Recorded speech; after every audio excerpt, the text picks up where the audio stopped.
58쪽 피동 표현과 사동 표현. 여기서도 마찬가지입니다. 서술어에 뭐가 들어가는지를 여러분들이 이제 주의 깊게 봐주시면 되는데, 먼저 우리가 이제 피동을 보는데, 지금 능동이라는 말은 피동에 대비돼서 쓰는 표현이야. 밑에 사동을 보면 사동에도 주동이라는 말이 있죠. 보통 피동하고 사동에서는 뭘 많이 구분하느냐, 피동 표현인지 사동 표현인지를 구분한단 말이지. 그러면서 애들이 어떤 질문을 많이 하냐면, 선생님 능동이랑 주동은 어떻게 구분을 하냐고 물어보는데, 능동이랑 주동은 구분할 필요가 없습니다. 다시, 능동이라는 말을 쓰는 이유는 피동 때문에 쓰는 거야. 피동하고 어떤 차이가 있는지. 주동이라는 말을 쓰는 건 사동 때문에 쓰는 거지, 능동하고 주동을 구분하는 것은 아니다. 피동하고 사동을 여러분들이 구분하면 되겠다. 먼저 피동 표현부터 보면, 피동 표현은 주어가, 이거 꼭 기억하셔야 돼요. 주어가 동작을 당하는 것, 이게 이제 피동. 주어가 동작을 당하는 것. 그럴 때 지금 얘가 이제 능동이지, 제 힘으로 하는 것을 말하는, 다시 능동이랑 주동을 구분할 필요 없습니다. 의미도 상당히 비슷해. 그럴 때 어떤 변화 양상이 있는지. 고양이에게 고양이가, 그 다음에 쥐를 쥐가. 그래서 능동문에서의 주어가 피동문에서는 고양이 애가 됐으니까 뭐가 되는 거야? 부사어가 되고, 능동문에서의 목적어가 피동문에서의 주어가 되고, 이렇게 이제 문법의 변화가 일어나죠. 뭘 통해서? 요 히를 통해서. 그래서 우리가 그 단어 형성에서 지배적 접사 얘기했었지. 단어 형성에서 지배적 접사 얘기했어. 문법에 변화를 주는 놈. 그럴 때 하나는 품사를 바꾸는 거, 하나는 문장 구조에 영향을 미치는 거. 그래서 피동이 문장 구조에 영향을 미치는 것이 문장 성분이 달라지죠. 됐어? 그래서 지금 요거를 이제 우리가 지배적 접사에서 이제 살펴봤던 거다는 거. 그럴 때 피동의 유형에는 파생적, 요 파생이라는 말 우리가 단어 형성에서 봤던 거잖아. 얘는 접사에서 비롯되는 거고, 접사 이희리기. 왜 이희리기 밑줄을 쳤냐면, 이따가 사동에서도 보겠지만 사동에도 뭐가 들어가? 이희리기가 들어가. 이희리기가. 그러니까 이희리기가 똑같이 들어가니 어때? 피동인지 사동인지가 헷갈리는 거야. 그래서 피동사동에서는 1차적으로 피동하고 사동을 구분하는 것, 그건 이따가 좀 사동을 설명하면서 얘기를 할게요. 그 다음에 이제 되다가 들어가서 파생적 피동이 되는 거고, 그 다음에 통사적인 것은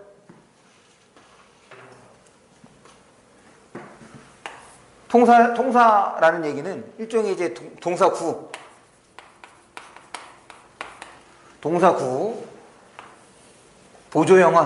보조영언인데, 여기서 우리가 주의할 게 요 어지다입니다. 1차적으로 피동하면 이중피동을 주의해야 돼. 이중피동은 비문이야. 비문이라는 말은 문법적으로 옳지 않다요.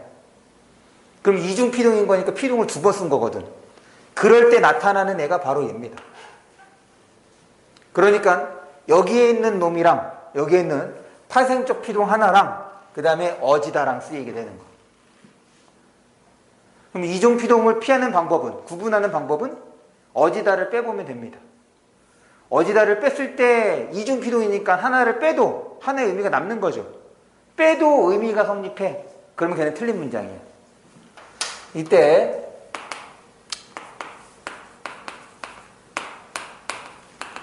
어지다를 뺐을 때 의미가 성립하면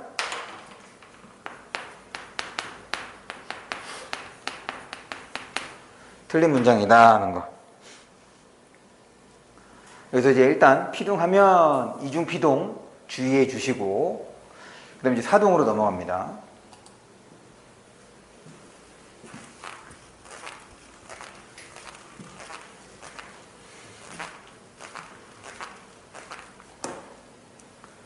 사동입니다.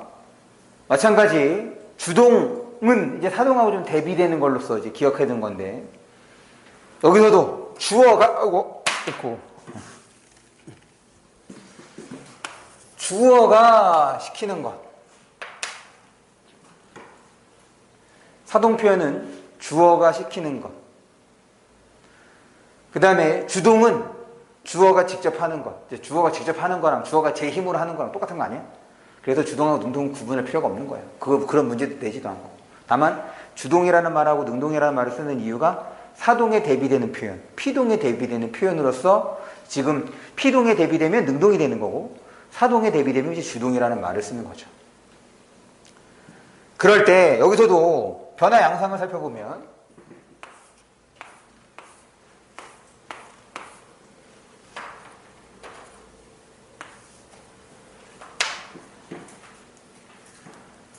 그럴 때 누나가라는 새로운 주어가 나타나죠. 왜 새로운 주어가 나타나느냐? 시켜야 할 거 아니야. 시켜야 할 거야. 시키는 주체가 필요한 거지. 이 문장에서 여기에서의 행위 두 문장에서 모두 누가 먹어? 두 문장에서 모두 아이가 먹죠. 다만 사동에서는 아이가 누군가에 의해서 이렇게 되는 거지. 누군가가 시켜서가 되는 거고, 그 다음에 주동에서는 아이 스스로 이렇게 되는 거죠. 그래서 새로운 주어가 필요하다. 얘도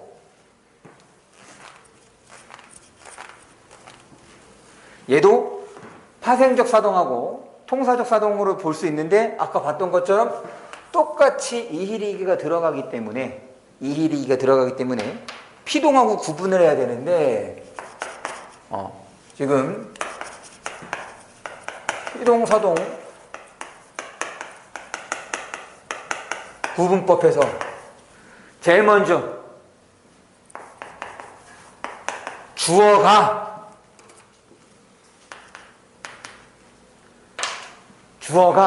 당하는 것인지 시키는 것인지를 생각해 보세요. 제일 먼저야.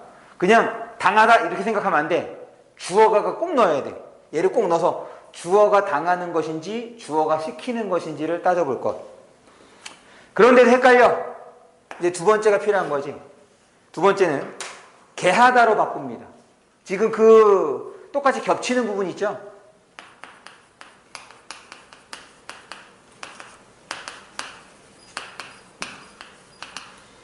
개하다로 바꾸는 거예요. 개하다로 바꿨을 때 말이 되면 사동이에요. 개하다로 바꿨을 때 말이 되면 사동, 말이 안 되면 피동. 다시 먼저는 주어에부터 생각을 해야 돼. 주어가 당하는 것인지 주어가 시키는 것인지. 왜 그러냐면 얘네들이 이제 치사하게, 그러니까 내신에서 어떤 식의 문장을 많이 쓰냐면 사동문을 예를 들 때 주어를 쓰지 않는 경우가 많아. 사동문을 예를 들 때 주어를 쓰지 않는 경우가 많습니다. 주어가 없이 문장이 구성됐다? 그럼 거의 100% 사동문이라고 생각하시면 돼요. 왜냐하면 피동은 주어가 빠져서는 절대로 의미 전달이 안 돼. 피동은 주어가 빠져서는 의미 전달이 안 됩니다. 그래서 피동하고 사동은 요 두 가지로 정리해 주시면 되겠다. 사동 자체에서 이제 문제로 나올 만한 것, 그러니까 사동 자체에서 문제로 나올 만한 거는 사동 표현의 남용이 있어. 요거 이제 지워도 되죠?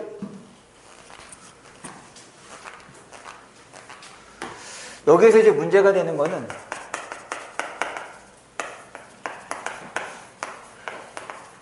사동의 남용이 있습니다. 남용은 이제 사동을 굳이 안 써도 될 자리에 쓰는 거지. 그럴 때 문제가 되는 놈이 바로 시키다예요. 시키다를 뭐로 바꾸느냐? 시키다를 하다로 교체합니다. 하다로 교체 가능해. 교체해도 의미가 별로 안 달라지는 것 같아. 그러면 틀린 문장이에요.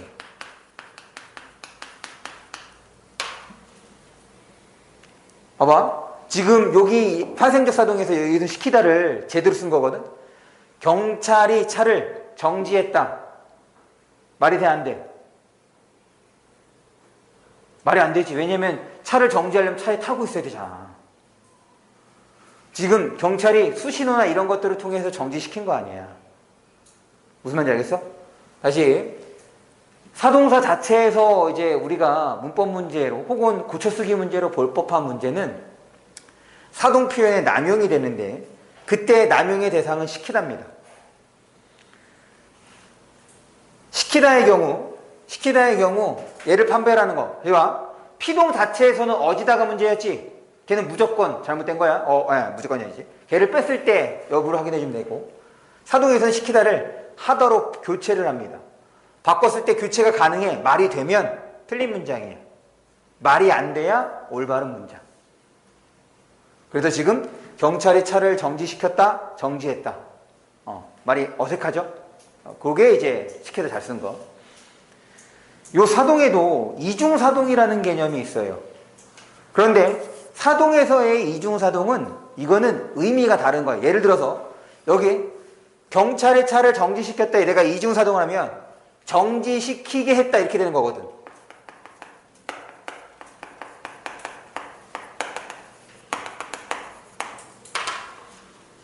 그럼 어떤 의미가 되느냐? 예를 들어서 경찰이 정지시켰다면 경찰이 차 멈춰 이렇게 한 거예요. 차가 섰죠. 그런데 정지시키겠다는 얘기는 내가 경찰이야. 윤진이가 다른 사람이야. 야 윤진아 저 차 좀 멈추게 해. 윤진아 저 차 멈추게 해. 이게 바로 정지시키겠다지. 그러니까 한 번에 갈 거를 거쳐서 가는 것이 이중사동이야. 그러니까 이중사동은 문법적으로 문제가 되는 것이 아니라 의미가 달라지는 거예요. 이중사동은 의미적으로 달라진다. 또 한 가지가 있어. 여기 전미사가 연달아 쓰이는 경우도 있습니다. 전미사가 연달아 쓰이는 경우 예를 들어서 이유가 있어. 얘도 이제 이중사동이라고 얘기를 하는데 얘는 그냥 사동전미사를 두 번 써서 이제 이중사동이 되는 거니까 그러니까 이중사동에 대한 관점이 다양한 거야. 하나는 이렇게 의미적으로, 하나는 접사를 연이었을 때. 여기에 해당하는 게 뭐가 있냐면 건물이 서다. 건물을 세우다. 아이가 자다. 아이를 재우다. 얘는 이제 이유가 들어가 있는 형태거든.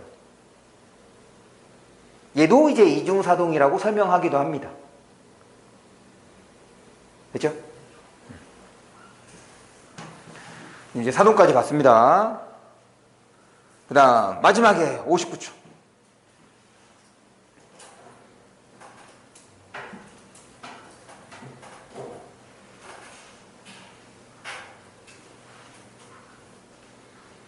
넘어갑니다.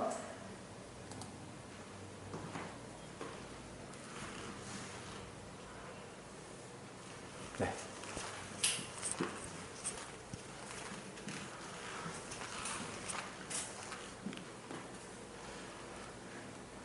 부정표현. 부정표현은 어렵지 않아요. 먼저 안부정문의 경우 단순부정과 의지부정인데 이 의지는 뭐와 관련되는 거냐면 의지부정이 되려면 그 대상이 뭐여야 하느냐? 유정명사여야 해. 유정명사. 유정체현, 유정명사.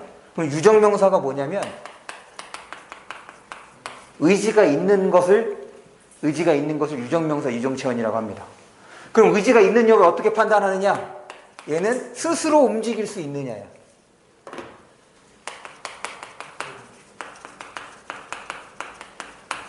스스로 움직이면 유정명사입니다.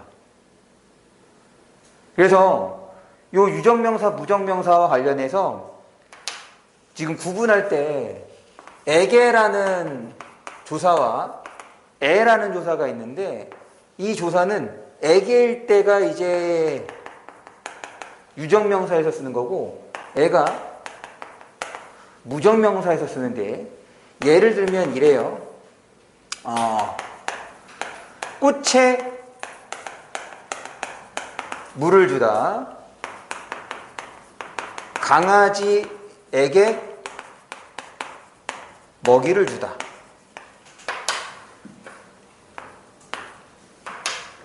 이럴 때 꽃에게 물을 주다, 강아지에 먹이를 주다 이렇게 쓰지 않잖아. 그래서 그럼 요 둘의 차이가 바로 뭐냐? 스스로 움직일 수 있느냐 없느냐입니다. 그러면 짧은 여기에 이제 부정문을 보면 비가 안 온다 해서 비는 스스로 움직이는 게 아니지. 중력에 의해서 떨어지는 거잖아. 그래서 얘는 단순 부정이 되는 거고. 여기서 말하는 종이는 저를 말하는 거예요. 페이퍼가 아니라. 네.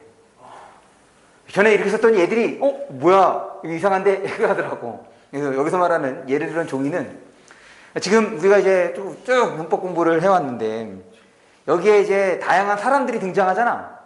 이 다양한 사람들은 제 주변에 있는 사람들의 이름을 따온 거예요. 그래서 아빠 이름도 있고 엄마의 이름도 있고 그래. 그리고 우리 이제 꼬맹이 이름도 있고 그래. 어쨌든 여기서의 종이는 접니다. 종이가 밥을 안 먹는다.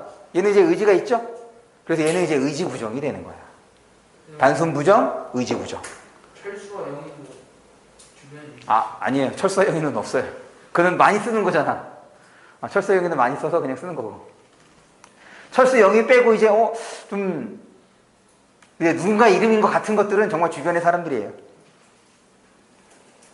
그 다음에 긴부정문은 지안타의 형태. 긴부정은 지안타. 그래서 지금 짧은 부정은 얘가 이제 부정부사라고 하는 거야. 부사에 의해서 실현이 되는 거고, 요거는 이제 지안타. 얘는 보조용언이죠.